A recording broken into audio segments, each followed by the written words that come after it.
Top of the morning to you all. Tiger Bomb Tom here. Welcome to the debut edition of the Sunday Morning Suplex. This is going to be something I'm going to try to do on a weekly basis with you all, and we're going to try to get some viewer involvement, get your takes on the wrestling throughout the rest of the week, NXT, AEW, Smackdown, and I'm going to give you guys my takeaways from the IWC Clearfield X show last night, my first ever independent show. And of course, I got the infamous Alec Ransom busting my balls already. Thanks, Al. Thanks. All right, guys. Well, welcome to the show. Oh, man. You're going to have to excuse my voice. I barely have a voice last night from screaming so damn much at the show. I had a blast. And it was mine and Alec Ransom's first independent show, so I think he had a pretty good time. I think I can speak for him as well when I say that. But welcome to the debut episode. Real quick, before we even get into the discussion of things, I want to thank our sponsors real quick. Of course, myself, nepotism at its finest, Casual Gaming Dad. And we got P3 shirts, Pittsburgh Piledriver Podcast shirts available in my section of the Gould Gaming shop. So if you head over to gouldgaming.com and go to the shop and check out Casual Gaming Dad section, you will see the Pittsburgh Piledriver Podcast t-shirts. Also, want to give a big shout out to Sean Tischler with IWC Clearfield X. Last night was the 10-year anniversary of IWC in Clearfield, Pennsylvania. I had no idea, really. I had somewhat of an idea. What I thought to expect, and I honestly exceeded my expectations. Never been to an independent show before, and apparently IWC puts on a lot more shows way much closer to me than Clearfield. So expect to hear some more stuff and my take on things from IWC shows in the future. But the nice thing, guys, is checking out these smaller independent shows. You never know the stars that you might see, the future stars of tomorrow. From IWC, Joaquin Wilde, who's in NXT, he just got signed this year. Oh my God, I'm going to blank already. Wardlore, he got signed to AEW. And there was a couple others. We were talking with the manager of IWC, Justin Plummer. Awesome guy, real nice guy. New phone, who dis? What? Who is that? Optimize C. I have no idea who you are, but welcome. Thanks for checking out the show. All right, so I got a lot to cover in hopefully a short amount of time. So unless you guys have your own takes and stuff like that, we get into a heated debate or discussion. We should roll through this pretty quickly. Also, real quick, hey Zach, what's going on, man? Welcome to the stream. Got myself a Facade Neon Ninja shirt last night, and also won a raffle last night, a 50-50 draw, which I'll show you guys at the end. But shout out to Facade Neon Ninja. Another guy, he came back to wrestle for this anniversary show last night. He's done some work in Ring of Honor. So again, it was a big event last night. A lot of people that had been with IWC from the beginning, and a lot of people that had never wrestled in Clearfield before. It was a good show, but we'll get to all that. First and foremost. Okay, Corey, gotcha. Decipher's Gaming Nexus. All right, man, thank you. I appreciate you checking it out over on YouTube. Guys, Ryan says, what is your thoughts about the possible alliance between Pac and Moxley and AEW? I don't think there's going to be much of an alliance. I mean, if so, it might be short-lived, but we'll see. We're going to cover that in a second. Before I forget, guys, if you haven't already, make sure to subscribe to our YouTube channel, Pittsburgh Piledriver Podcast. Go search it out on YouTube. If you're watching on YouTube, check us out on Facebook, vice versa, all that. Don't forget, you can catch the weekly shows, our episodes that we put up on the Anchor app, Anchor.fm, Google Podcasts, Spotify. Follow us on Instagram. We're gonna have a lot of pictures from the IWC show last night coming your way here in the next day or so. You can tweet us at Pit Piledriver, and if you have trivia questions, as always, or if you have if you have things that you want to, topics that you want us to cover in the future, like future episodes of Collar Elbow Tie Up, where we do our point counterpoint debate show, message that to Pittsburgh Pile Driver Podcast at gmail.com. But Ryan asked me, well, we're gonna start off with NXT first, and we'll come back around to AEW there in a second, Ryan. Real quick, my takeaways from NXT this past week, and I gotta say, I've been slacking. NXT UK, I need to go back and watch the last 2 weeks after I get done with this, because I've been slacking on the UK stuff. I've been so focused on the Wednesday night wars between NXT on USA and AEW.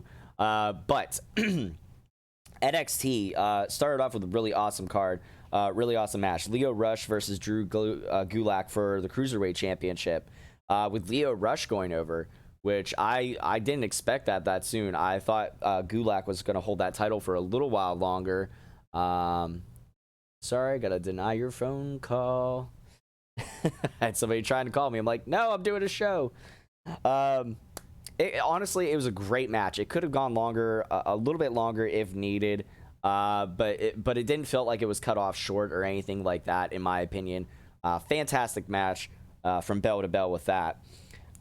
Rhea Ripley, she is the best female talent that they have in NXT right now, despite the fact that Shayna Baszler has been on a long title reign and has been so dominant. Shayna's been doing an awesome job, but Rhea Ripley, I feel, is going to come in and rip that thing right out of her hands.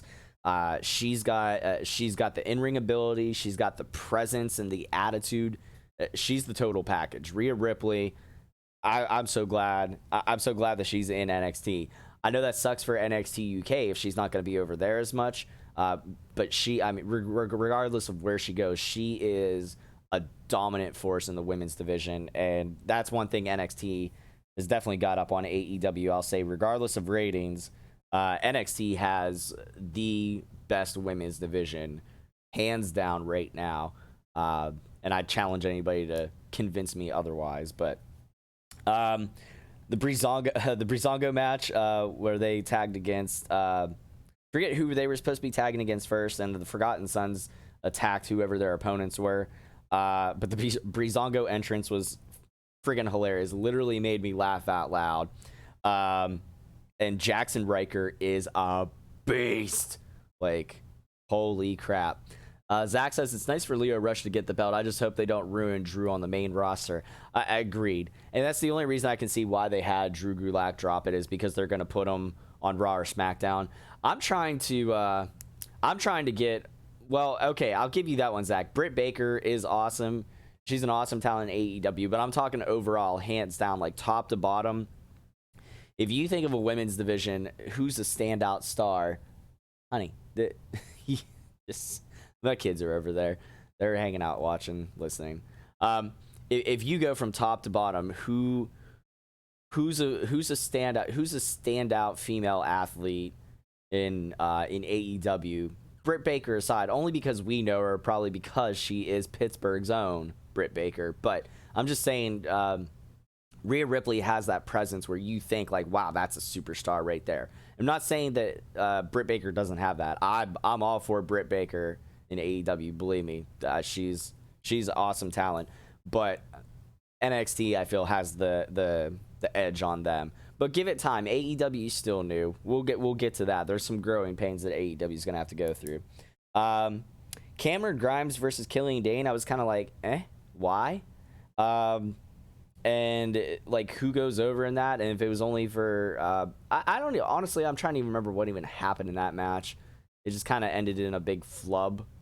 Like, Cameron Grimes, I think, got out of the way, and then, I don't know, somebody like Killian Dane attacked somebody else or somebody. I don't know. It was whatever. It was meh. If honestly, even if I wrote it down, I'm trying to think, I'm like, what the hell happened? Don't worry about it. Roderick Strong versus Isaiah Swerve Scott. Great match. And it's nice to see the Undisputed Era still supporting each other in that, heel faction, having each other's backs, establishing themselves as the dominant force in NXT. They are the force to be reckoned with there, and hopefully will be for at least the rest of this year. Side note, I love Kyle O'Reilly's jacket. It is great. My kids are not listening. Go to your rooms. The casual gaming dad duties never end, even on the P3 podcast. Why? Anyways, ugh. And I'm not going to yell at them because if you can't tell already, like I said, my voice is shot from last night. So, yeah, side note, love Kyle O'Reilly's jacket. If you didn't see it, go back and watch NXT whenever the Undisputed Era was out there. It was great. Velveteen Dream, it seemed like he kind of lost a step in the last week or two. I liked his promo, even though it was like, you could tell it was very scripted. The only problem I had with it is that when he said he was going to be challenging for the NXT North American Championship, what did you hear on the show? Nothing. It was like crickets. People didn't pop for that at all, which that worries me. The whole yeah, exactly, Zach. It never stops with kids. The whole Roderick Strong has a small pee-pee thing. Whatever. I mean, it got a reaction to but we'll talk about getting a good reaction from the crowd here when we get to AEW stuff.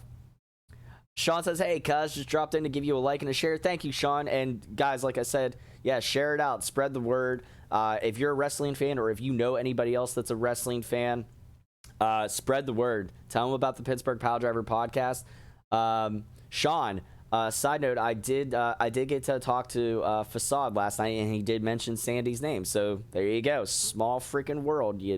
Everybody gets connected one way or the other. Yeah, Velveteen Dream was money. In a general sense, he usually is. He performs well in the ring, but this promo fell a little fat. Ciampa is a badass. That's my next note I have. Now, the week before, when he came back out and like re-debuted or whatever, Finn Balor had debuted and kind of like had a stare down with Adam Cole or whatever. Ciampa came out. Here's the little things, and it goes into like presence and wrestling psychology in and out of the ring. I love how Ciampa, when he came back out last week, 2 weeks ago, technically now,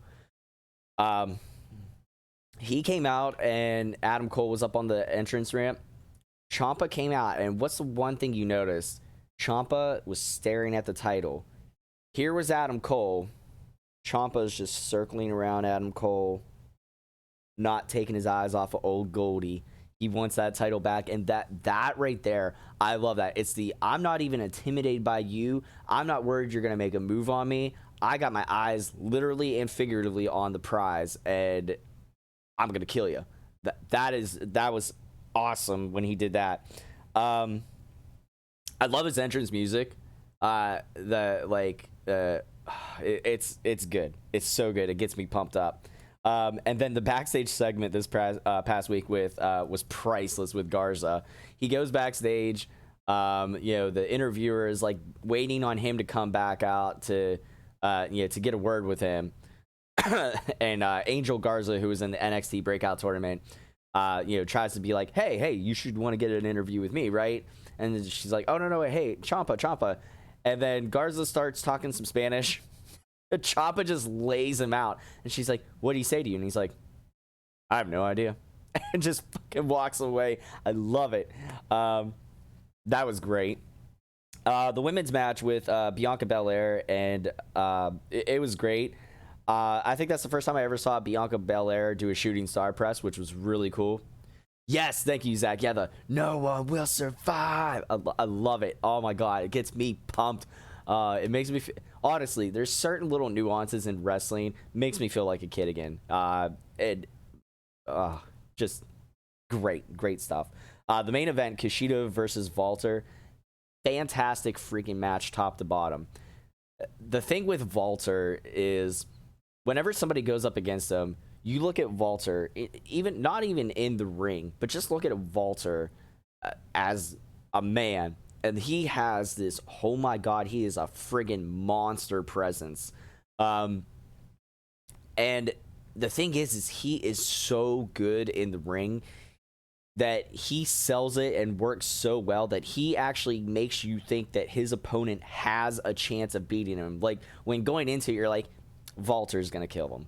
But then by like halfway through your match, you're like, Ishida might take it. Oh shit, you know. And then he just clobbers him at the end. Walter is one of the best workers, that big guy workers that I've seen. That's what I wanted to say. He's one of the best big guy workers I've seen in a long time, and he can tell a story in the ring so well. I'm not disappointed with the end of that at all. One of them had to take a loss. It definitely wasn't going to be the NXT UK champ. It definitely wasn't going to be Walter. So you kind of had that feeling that Kushida was going to lose it. But again, they made you question it as you went throughout the match. It was like, maybe Kushida might take it. He kept building some momentum. He kept a lot of back and forth. It was top to bottom. It was great. I actually watched NXT live this past Wednesday rather than AEW just for the card that I saw was going to be, top to bottom, what I thought was going to be the better wrestling card. And it didn't disappoint. Now, AEW, they've been winning they won the ratings war already 2 weeks. And again, we're 2 weeks in. AEW's the new cool kid, so give it time. I think the ratings will go back and forth. I think they'll trade ratings. But the thing is, it sounds cliche, and it is, but I'm going to say it anyways.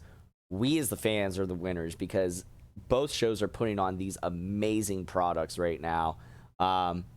And really, I mean, that's all you can ask for. Competition is just going to breed excellence. Metal sharpens metal. We all win.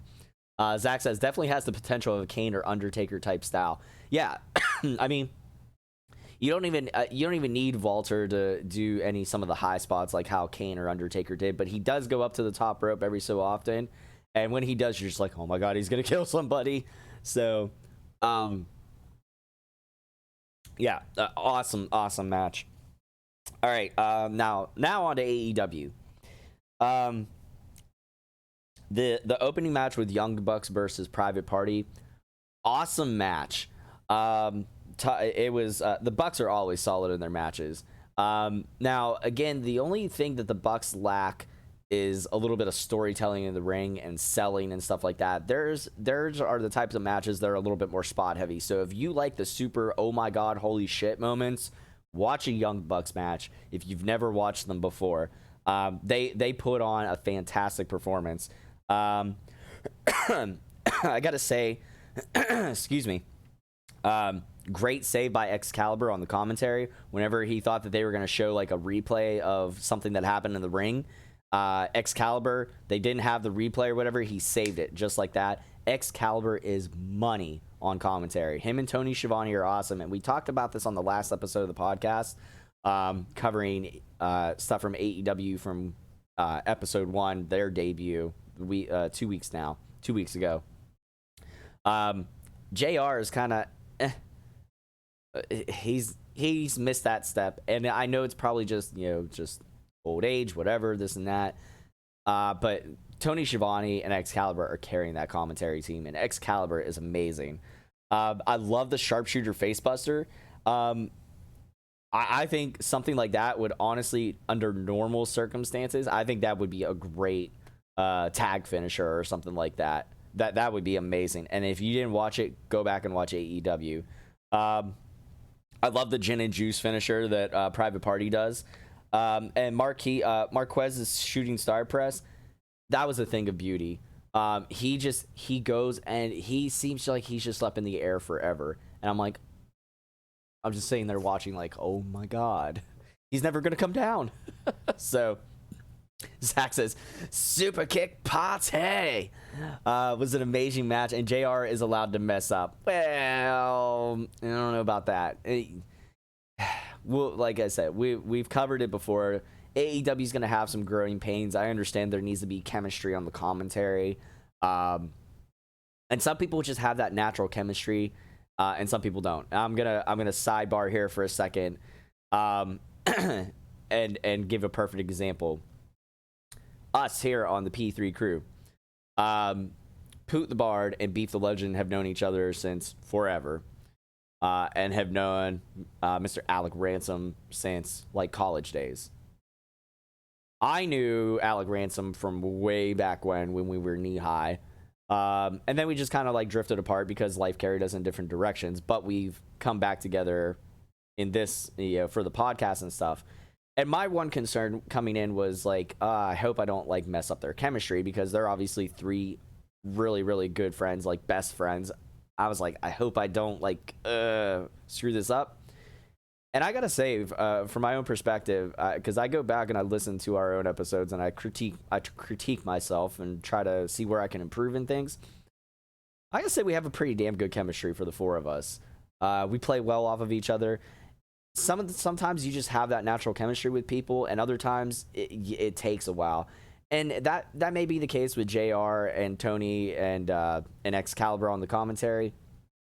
But, that's the one thing. If you want to reach that home audience, you got to have a good commentator team. And I talked about this in the last episode of the podcast, that Friday Night Smackdown's commentary team of Corey Graves and Michael Cole, phenomenal. The Raw commentary team of Vic Joseph, Dio Madden, and Jerry the King Lawler, I find I'm sitting there having to go, what? Like, they don't pop. They don't have that excitement like how you hear in Michael Cole's voice or Corey Graves. They don't get up in energy. The Raw commentary team just falls flat. So I don't want to see something like that happen to AEW. You know, I mean, like they've got amazing talent and they have great announcers. And JR, in his own regard, again, he's one of the greatest of all time. Put him up on the Mount Rushmore of wrestling commentators. But he's not the JR from the Attitude Era.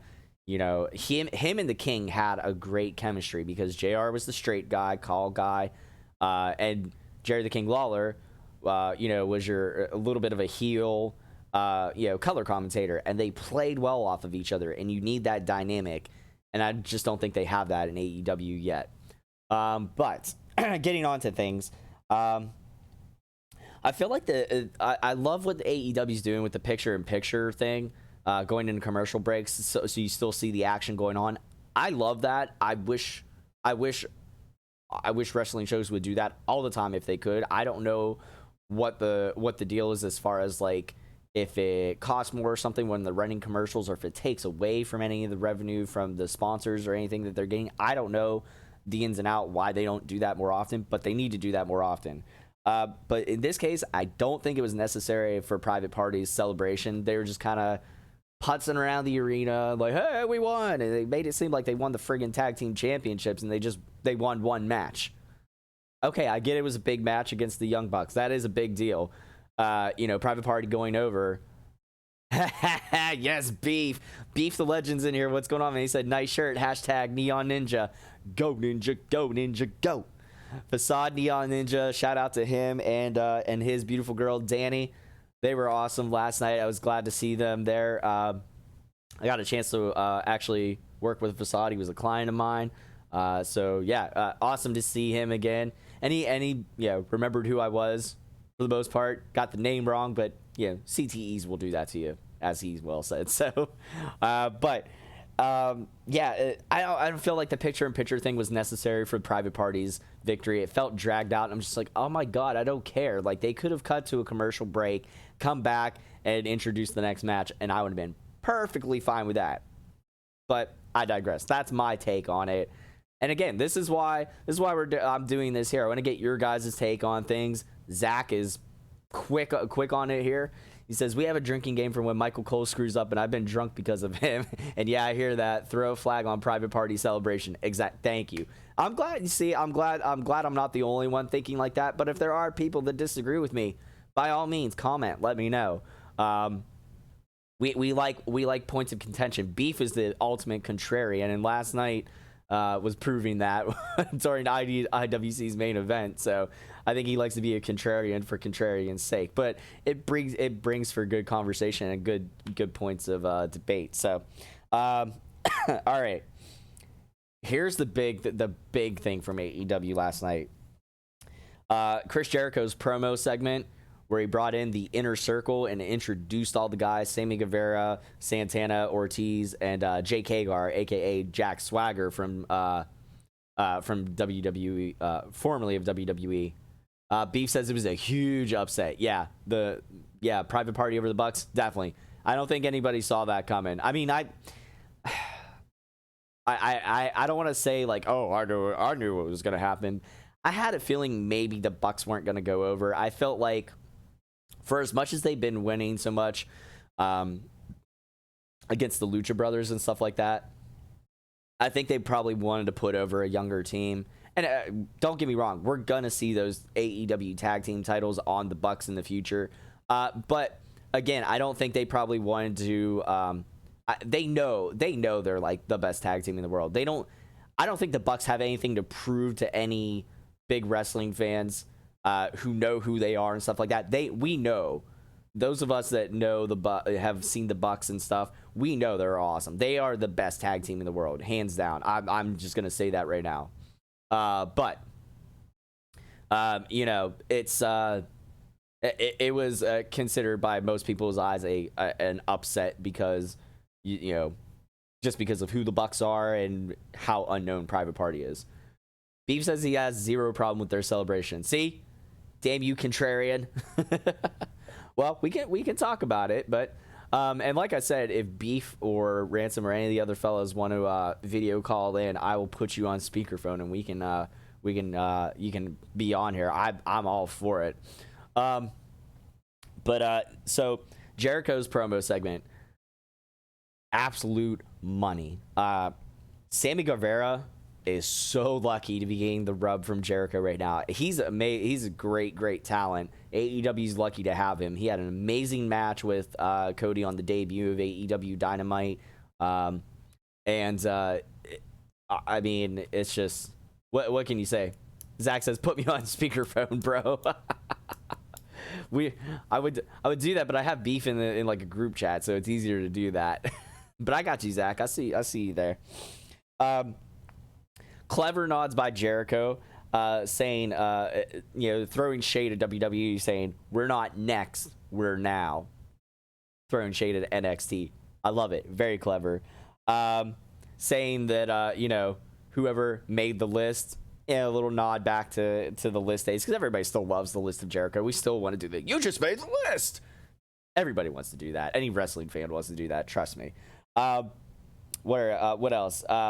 He even threw out a Viva la Raza, because Eddie Guerrero's birthday would have just passed. So if Eddie was still here, he would have been celebrating with us. But I thought that was cool. I don't know if anybody else picked up on that. Beef says, I'm good this week, saving my voice. Well, I'm not. I'm going. I figure I'm already in the deep end. Fuck it. We're just going to keep going. I'm just going to go all the way. And then of course with Jake Hagar, when people started chanting "We the People," it's funny because Jericho says "We the People" sucks. It's a shitty concept. It was a shitty gimmick, and it's done and it's dead. But the funny thing is, it's not, because they're obviously still cheering it. You know what I mean? Like, they're still doing "We the People" in AEW from a WWE concept. So obviously it's not a dead gimmick or anything. It's still very much alive. But I thought that was awesome. And then him, when he was making those little digs at WWE, the crowd was popping. Well, Jericho's a heel, so what does he do? In quick Jericho thinking, in heel fashion, he shits all over Dusty Rhodes. And that pisses everybody off, which is exactly what you're supposed to do as a heel. So, that was great on his feet thinking. Ryan says, your thoughts on Jimmy Havoc versus Darby Allin match? Beef says, too damn short. Great match for what it was.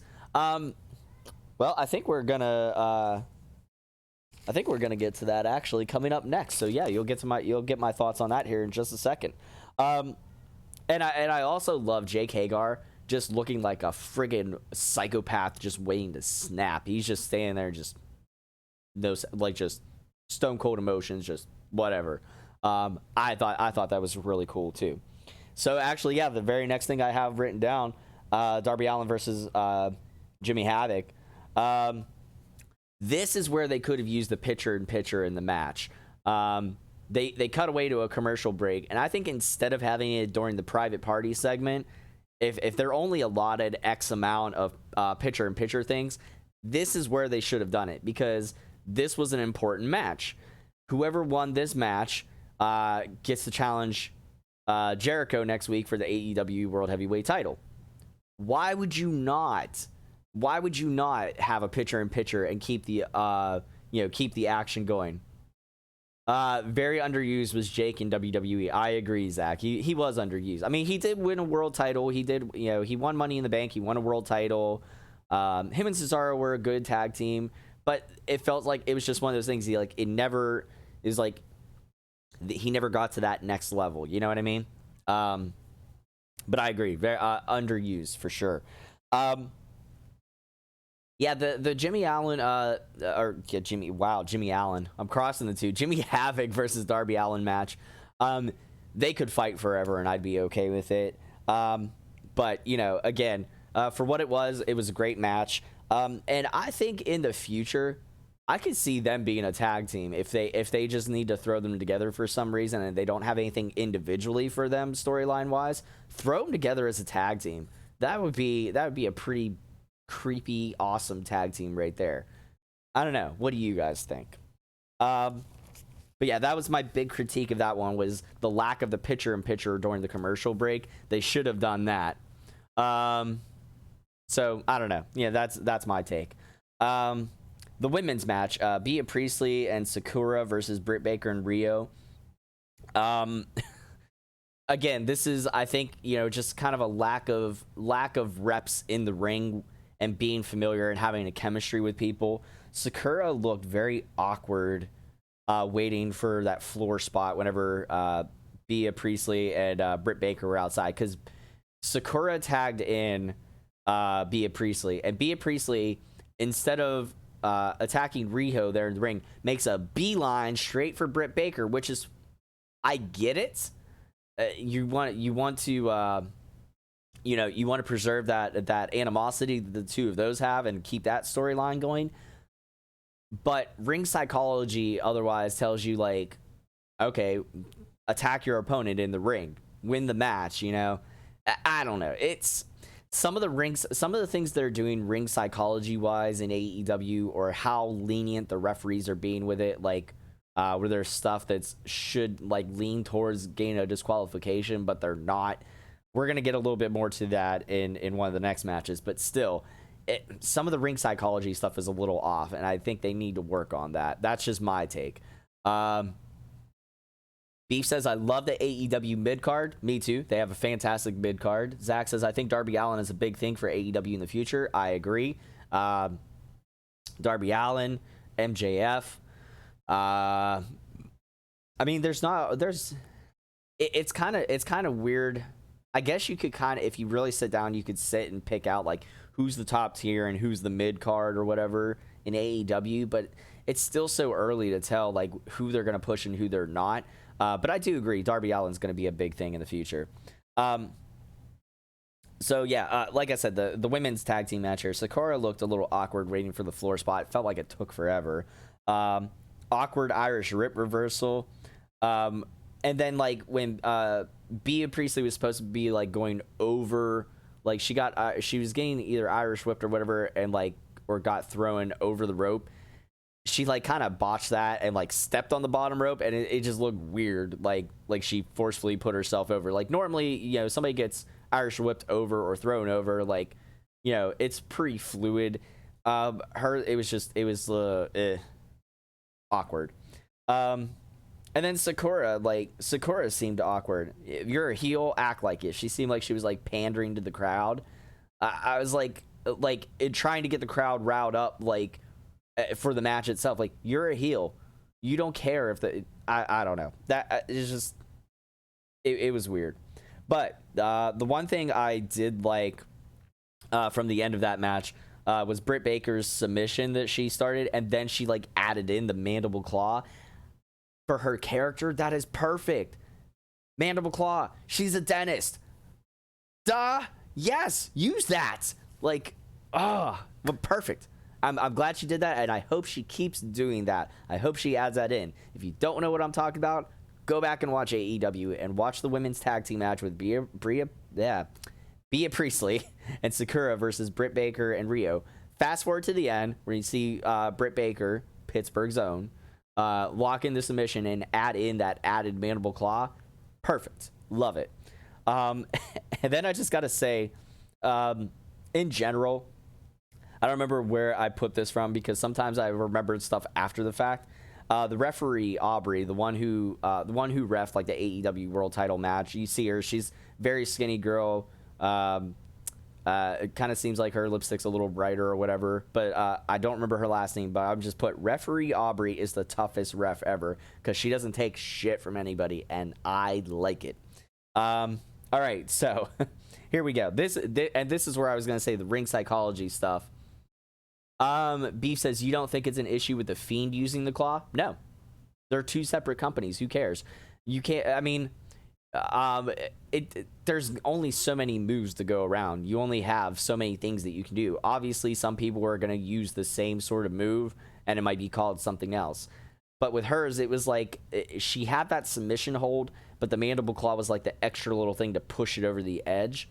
So, like, I think she felt like, okay, maybe the submission's not getting done. Let me add this on. And as soon as she did, it was like, that's it. So, no, I personally don't see it an issue at all because they're two separate wrestling promotions. And even to go into, if you want to go into, she's a female superstar, he's a male superstar. There's enough separation there. You know what I mean? That's my take on it. John Moxley versus Shawn Spears. John Moxley got the Cena pop from Justin Roberts on the intro. He got the John Moxley. And, like, I thought that was kind of crazy. I was like, wow, that reminded me of exactly Justin Roberts going John Cena. I just thought I was amused by that. Here's the wrestling psychology where I'm talking about where stuff doesn't make sense sometimes. And this is one thing that AEW will need to work on, I feel. Why was Tully Blanchard there at ringside? Why are we still having him there after this whole thing? I got it a little bit with the whole Shawn Spears versus Cody Rhodes because Tully Blanchard, Dusty Rhodes clashed back in the day. It made sense for the storyline wise. This time, why the hell is Tully Blanchard still there? Shawn Spears doesn't need Tully Blanchard's old crusty ass out there at ringside. That's just my take on it. And why was there no DQ when Tully Blanchard visibly put his hands on the opposing competitor? That should have been a disqualification. The rules of wrestling state that. It didn't make sense. It drove me bonkers. I hated that. But that's the only thing I did. That's the only thing I disliked about that match. Otherwise, solid match.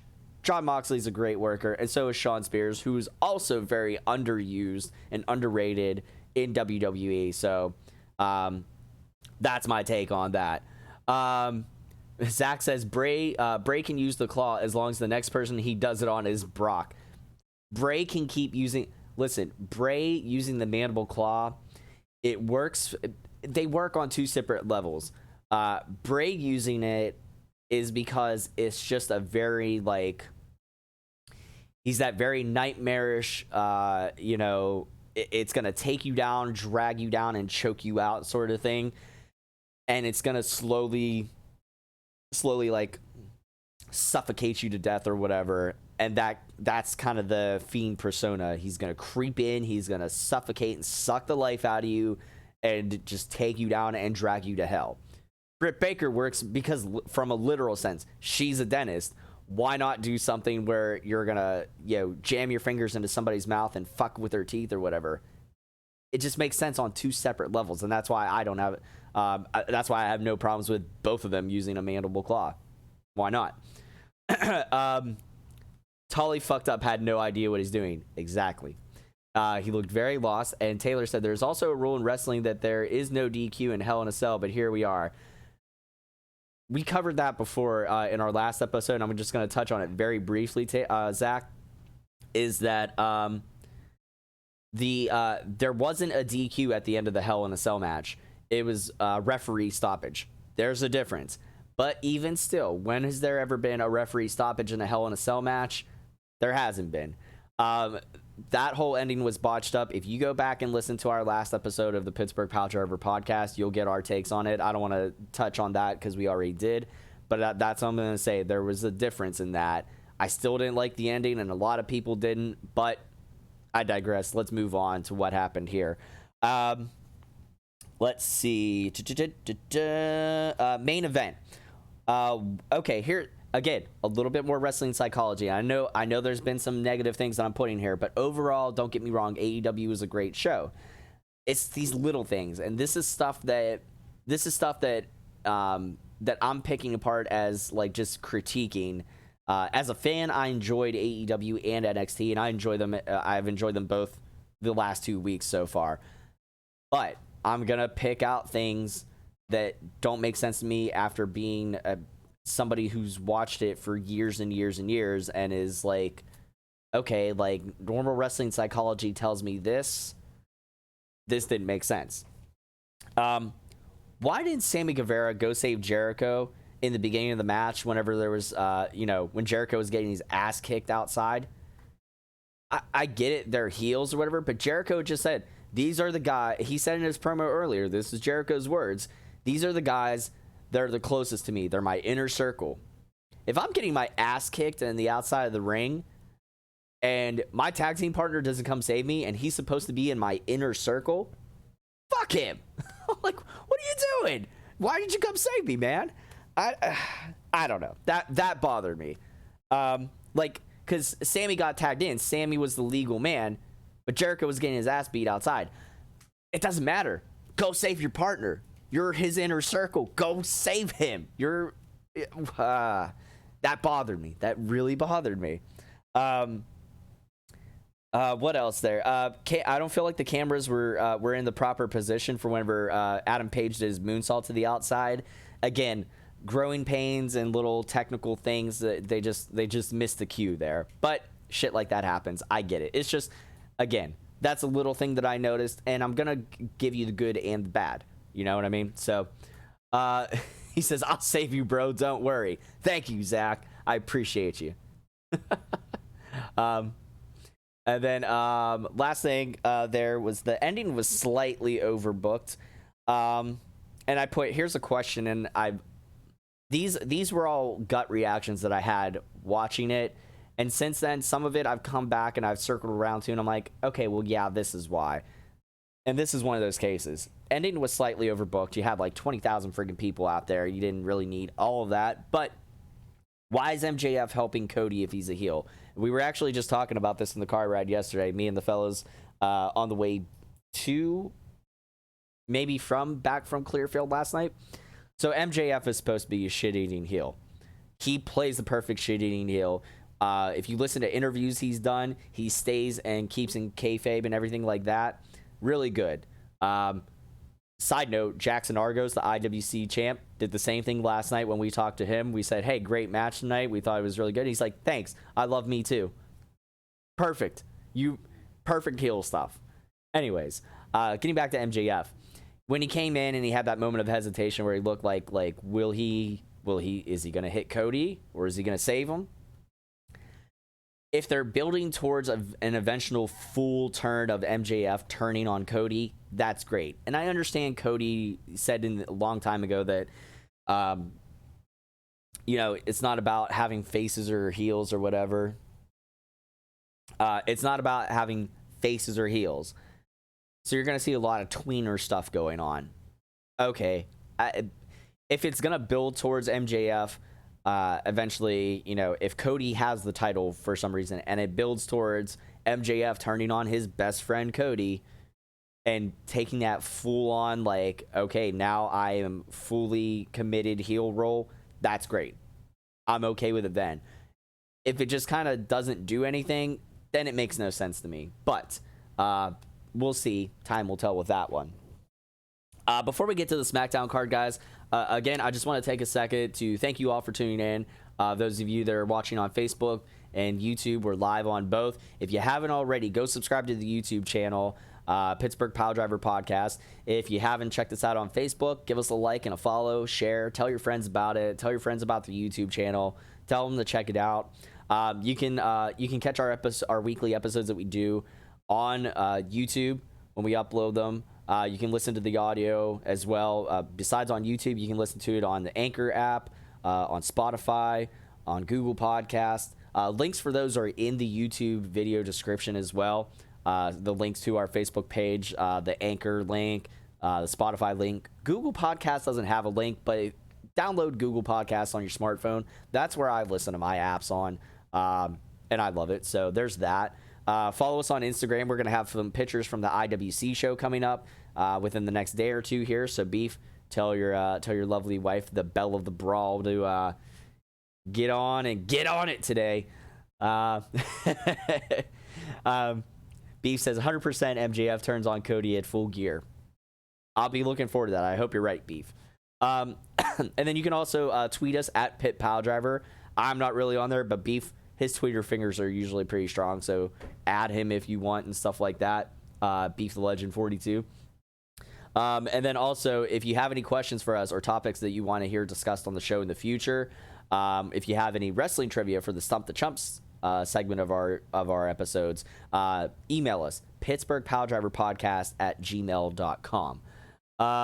Zach says, I have a bad feeling they will drag that out as long as they can. I think MJF will turn on Cody when Cody has something he wants, like the title. You watch for that. Beef says, she heard you. Thank you, Brittany. Anyways, all right, let's get to SmackDown real quick. All right, so again, I had some gut reactions about the draft, and then looking back on it, I understand that there has to be another night of the draft on Raw. So why a lot of champions didn't get drafted, didn't make sense to me. You would think that you would want those as your first overall picks and stuff, but I digress. The draft, we'll get. Well, I guess we'll just get into it. So the draft, it kind of doesn't make sense. I didn't like the whole boardroom of Fox or Raw executives like, yeah, we did it, we got this pick. You already know who you're gonna pick. Even in an NFL draft, if you were trying to legitimize this WWE draft, they already know who they're gonna pick, and even more so, they know it in wrestling because it's so predetermined. It's scripted. What? You mean they know what they're gonna do in pro wrestling? Yes. Anyways. I had to get that out there. But no, even in a NFL draft, the teams know who they want to pick and who they're gonna pick as long as that person is available, and I'm sure they have a contingency plan if that person isn't available. So having the cameras cut away to the executives be like, yeah, we did it in our war room didn't make sense at all. What they should have done is cut away to wrestlers' reactions and seeing how they reacted to being drafted to a certain brand. Like, maybe they didn't want to go to Raw. Maybe they didn't want to go to SmackDown. Maybe they're just like, screw it. Maybe they're ecstatic that they're on one show or the other. The draft thing just kind of fell flat and felt overbooked with all the Fox analysts and crap like that. I get what Fox is going for. They're wanting to more legitimize and give it more of a sports entertainment feel. Whatever. As a longtime wrestling fan, it just kind of fell flat for me. Zach says, garbage, all garbage. A UFC fight at Crown Jewel. I don't care. Not watching Crown Jewel. Don't expect to hear us cover it either, honestly, because it's garbage. Screw the Crown Jewel. But I will say, good on WWE for having Becky as the first overall draft pick. The fact that this just kind of cements the fact they're doubling down. She was on the cover along with Roman Reigns. She's the first overall draft pick from the whole shebang here. So good on them. Good on them for doubling down on Becky. Smart choice in that. What I didn't like, besides the rest of the crap about the draft that I just mentioned, he says no one wants to be on SmackDown. Well, some might. Here's one person I didn't want to see on SmackDown: Bray Wyatt. If Fox has as much influence or pull as what we think they will because of all the money they're throwing at Vince McMahon, if Bray Wyatt's character starts to shit the tank after being on Fox, I'm done watching SmackDown. I'd just be like, I don't know what happened and I don't care about SmackDown. Screw them. Here's another thing. Why Shorty Gable? Why? Because Baron Corbin is making short jokes about him, and then he had the ring announcer call him Shorty Gable instead of Chad Gable, and now literally they're gonna call him Shorty. That's stupid. I'm sorry. It's whatever. I am glad to see that the OC is still drafted all together. So good on that. Good for not breaking them apart. And I hope they put the titles back on the OC, the tag titles back on Gallows and Anderson at some point soon. Yeah, exactly. And here's my next note here. No need for all these Fox football yuppies to pretend to talk wrestling or the executives. I kind of covered that. Yeah, I mean, just the draft stuff was kind of stupid. Glad to see KO get drafted Raw. I think that's a perfect fit for him.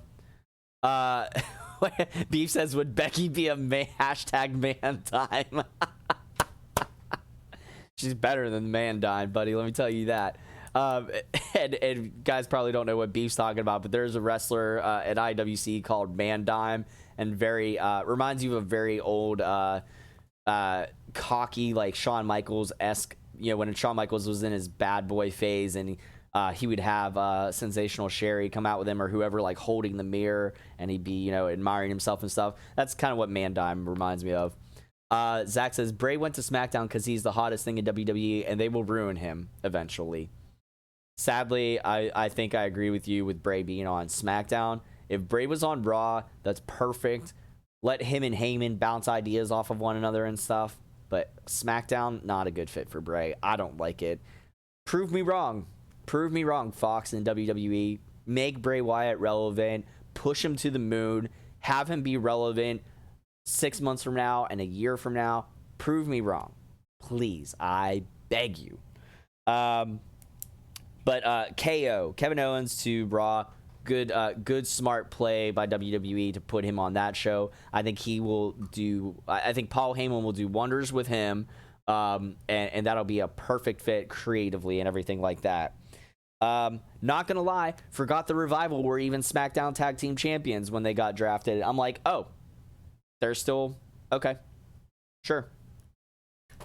That just shows you the emphasis that WWE puts on their tag team divisions. So again, prove me wrong, WWE. Fix your tag team division. Focus on them. Actually push them. Give them good spots and good matches to excel with. Don't cut them off of the legs. Tag team wrestling is relevant. Hashtag tag team wrestling is relevant. Anyways, let's see. Oh, okay. So here, and then here's the last point from SmackDown. I dig the new Bayley thing.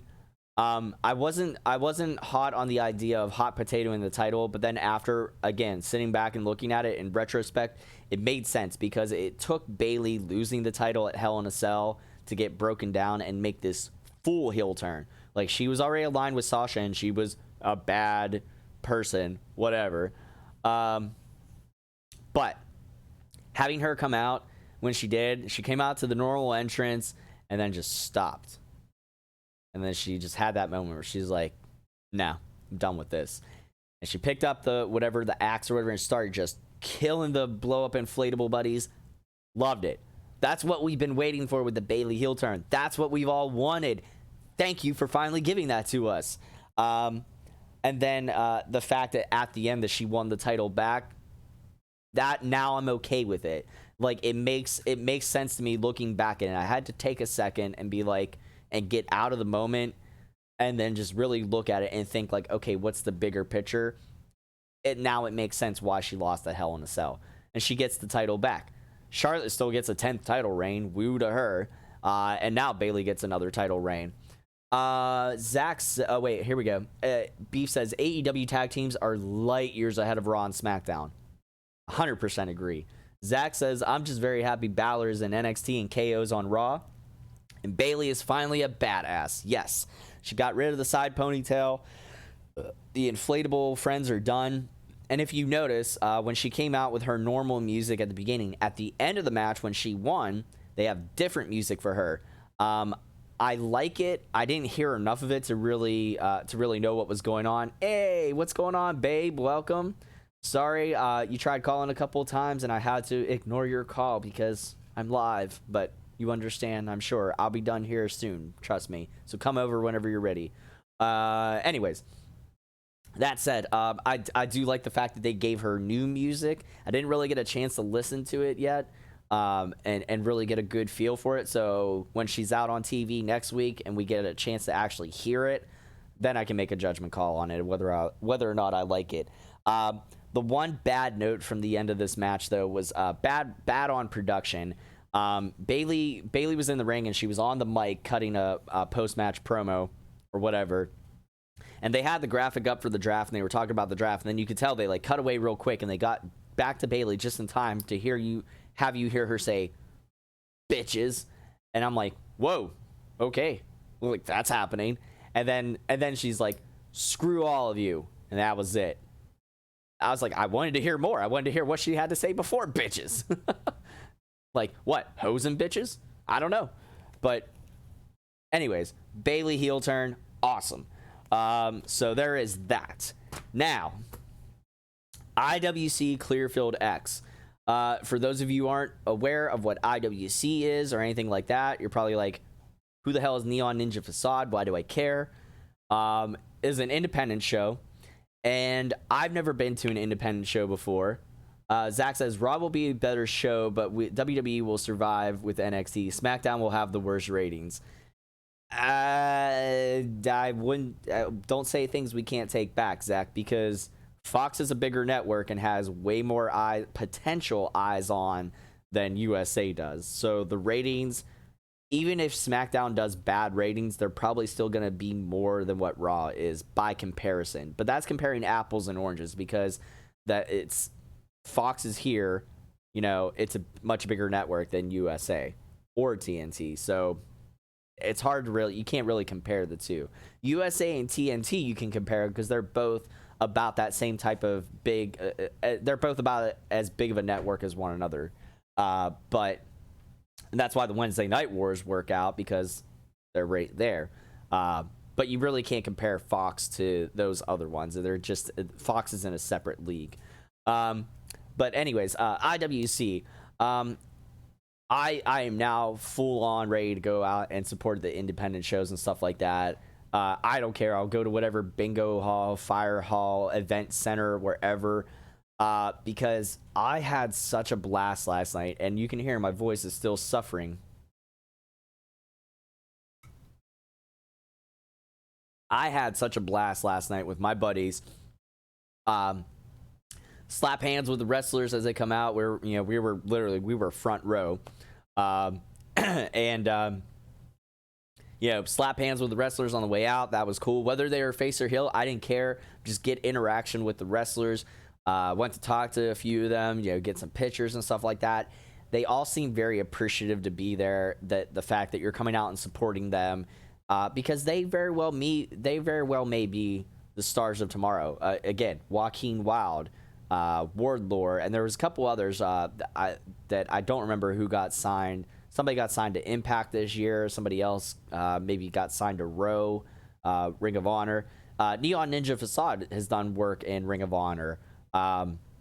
So I mean, that's a big deal, and he came back for this IWC show. Now, real quick, one of the things that happened last night is there was like a 50-50 raffle, and I got some swag from the show last night, so I just wanted to share that all with you.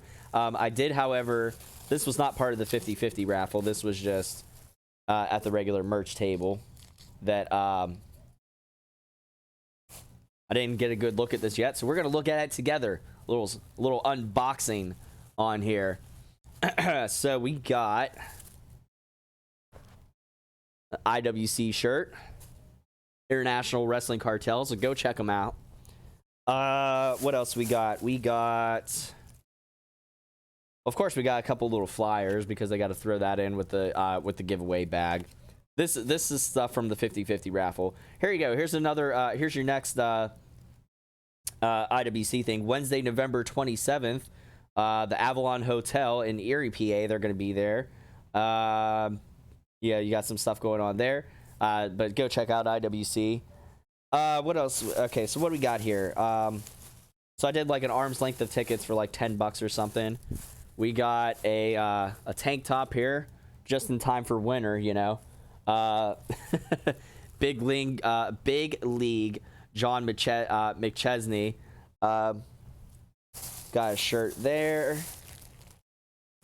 These are larges, so they won't fit me. So we'll probably be like doing these as like a giveaway or something like that on the podcast. There you go. See? Always giving back. What else we got here? Zach says, understandable, but I think they're putting too much into SmackDown and ruin Kofi's title reign in 5 seconds because Vince is so high on a part-time wrestler. And it will be the same sad story. Roman versus Brock WrestleMania. You're probably not wrong on the Roman versus Brock. I don't have an issue so much with Kofi's title reign ending, how fast it did, but we covered this on the podcast last episode, is I have a problem with what happened afterwards, and you're not putting your emphasis on the title. When right before the match, Michael Cole said it was the most prestigious title in all sports entertainment. If that's the case, then why is your focus on Cain Velasquez? Exactly. Connor, tell your sister to go quiet down and shut the door, bud. More stuff. I think I just got all the stuff that I got from the 50-50 raffle. I guess it was just all from this one guy's table, maybe. So, big league, John McChesney. You're getting a lot of promotion here. Got a little coin. Almost looks like a pog, something. Hang on. Let me get it out of the bag here. There we go.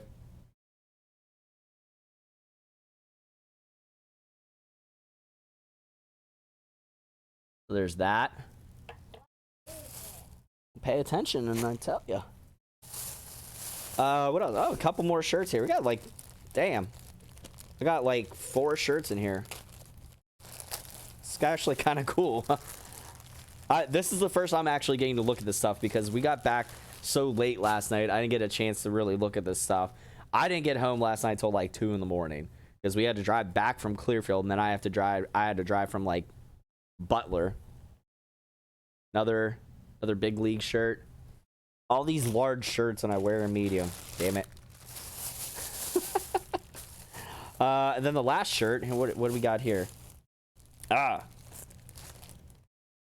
Oh wait. Oh, it's okay. This says. I might have to go back and check these sizes because it says youth large. I don't know if that'll fit me or not. We'll see. Maybe this one's the only youth large because it's a Christmas shirt. I did not get a chance to look at this stuff yet, so. Big league Christmas. Oh, that's good. That's rich. So, yeah, lots of cool stuff there. Maybe we'll have to use some of that stuff as like giveaways or something like that on one of the next live episodes of the podcast. Who knows? We'll just spitballing ideas there. But yeah, the card was awesome last night. I wish I could sit down and tell you like a match by match thing. I didn't personally know a lot of these guys. The only person that I knew I ever really heard of was Neon Ninja Facade. I met him once previous to this event. Real cool dude. And what is Beef saying here? Oh, he said sorry, Beef. I had the thing on mute. I had my phone on vibrate. And if you actually called over the messenger thing, I think it would have actually rang through for me. But I didn't see that. You just messaged me, so I didn't notice it. I'm sorry. Yeah, we can talk about the Tully Blanchard segment on Tuesday there, Beef. That's fine. Yeah, the IWC show was just fun. It didn't matter if the wrestlers were heel or face. If you were cheering for them, they gave you recognition, and they actually, like, the last match of the night was the main event. It was a Clearfield street fight for the IWC High Stakes Championship, and they actually dumped one another out over the railing, like literally right in our laps. As a wrestling fan, what more do you want? Like, that's awesome. Zach says IWC is a very good promotion. Adam Cole was there. Yes. Raymond Rowe, aka Eric, and the Viking Raiders was there. Matt and Jeff Hardy. Good independent wrestling company. Yes, absolutely it is. Lots of people come from IWC. Keith Lee, Johnny Gargano. Oh my God, who else? Why am I blanking? Elias, Britt Baker. There you go. So I mean, it's a very reputable promotion, especially around the Pittsburgh area. Guys, I can't stress this enough because I had such a great experience. He said flag pants. If you get a chance to go out and catch one of these independent shows, it's go in with the expectations. It's not going to be a big time promotion like WWE. You're going to see some missed spots or some like you might see somebody super kick somebody and the kick doesn't connect the full way, or you could tell that it was like pulled or whatever. It's going to happen.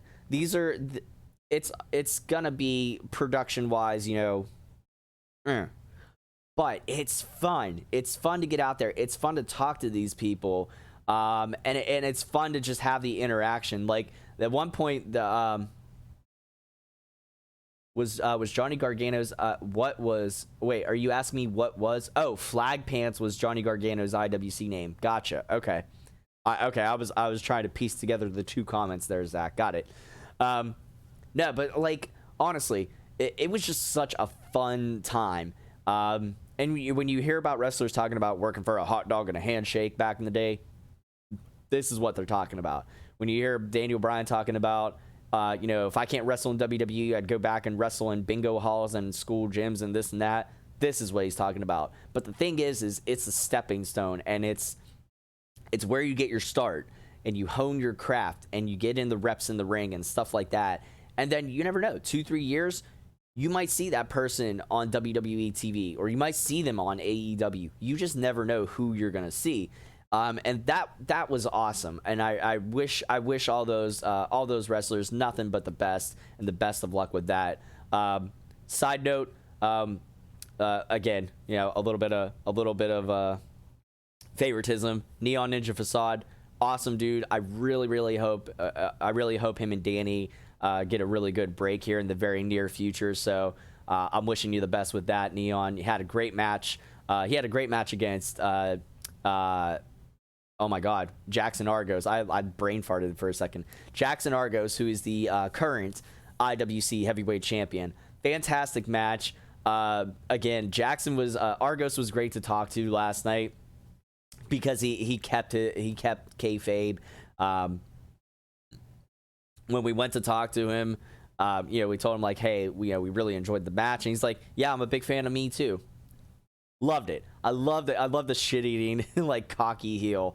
But he still, he grabbed a picture with us. We talked to some people. So hopefully in the near future here, guys, hopefully we'll, maybe get some interviews with some independent wrestlers and stuff like that on the podcast. I don't know. We're spitballing a lot of ideas, and we're going to see what we can do with this and just take this podcast to the next level. Zach says, who do you think is the best wrestler right now, top 5 across all promotions? I don't know. Maybe, you know what, Zach, that's a good question, and I think that's one I'm gonna save for. I think that's what I'm gonna save for the for the next episode of the P3 podcast when we record Tuesday night. IWC comes to Elizabeth, PA a lot as well. You are right, Zach. I didn't realize that. I didn't realize how close they were to our backyard. I know PWX is based out of McKeesport, so I want to go check them out. Maybe we can get together and go check out a show together. We'll grab Sean up and grab whoever else and go to the local bingo hall or the WrestlePlex or wherever and go catch a show. But yeah, I was talking to Sean Tischler, again, great guy. Who I got to talk to him a little bit last night. He's the one who handles all the stuff for IWC up in Clearfield. So because of Sean, they've been celebrating. Last night was their celebration, 10 years of IWC in Clearfield. So that was the event last night, IWC Clearfield X. So thank you. Huge thank you to Sean Tischler and everybody that made that happen last night. Justin Plummer. Justin Plummer handles. He is the head, the manager who runs IWC, and I talked to him a little bit last night too.